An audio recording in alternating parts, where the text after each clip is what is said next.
দীর্ঘমেয়াদী যদি এখানে গ্যাপ রাখি তাহলে কি হয়, পাশের দাঁতগুলো আস্তে আস্তে আস্তে আস্তে বাঁকা হয়ে যায়।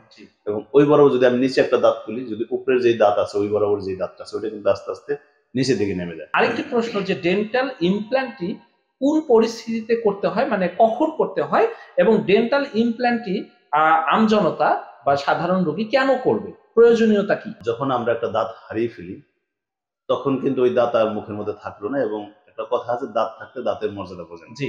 যখন একটা দাঁত আমরা যদি একটা মারি দাঁত হারিয়ে ফেলি তাহলে আমরা মারি দাঁত দিয়ে খাওয়া দাওয়া করি, সামনের দাঁত দিয়ে আমরা ছেদন করি বা চর্বণ দাঁত যেটাকে বলে, কর্তন দাঁত। যদি কখনো একটা দাঁত হারিয়ে ফেলে সেই দাঁত কিন্তু শুধু ইমপ্লান্ট করে যে অকুপাই করতে হবে এরকমও না, এটা অনেক ফাংশন আছে এটা দাঁতের।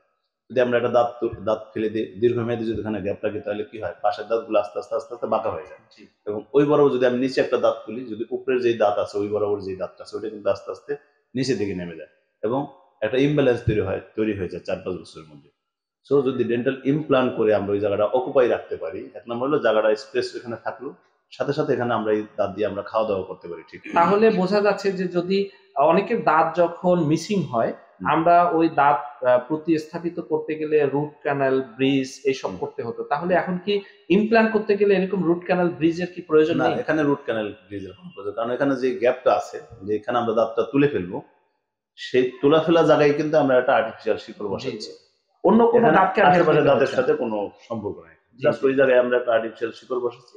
শিকড়ের উপরে একটা অ্যাবাটমেন্ট, মানে ওই শিকড়ের মধ্যে আবার একটা কানেক্টর বসাইতে হয়, ওটার মধ্যে আমরা ক্যাপ বসাই দেবো। জাস্ট অনেকে মুখে ক্যাপ করে না, হাতে ক্যারিজ হয়ে গেলে রুট ক্যানাল করে ক্যাপ করে, যে ক্যাপটা যেরকম দেখা যাবে ওটাও কিন্তু ঠিক সেম দেখা যাবে। জি জি জি।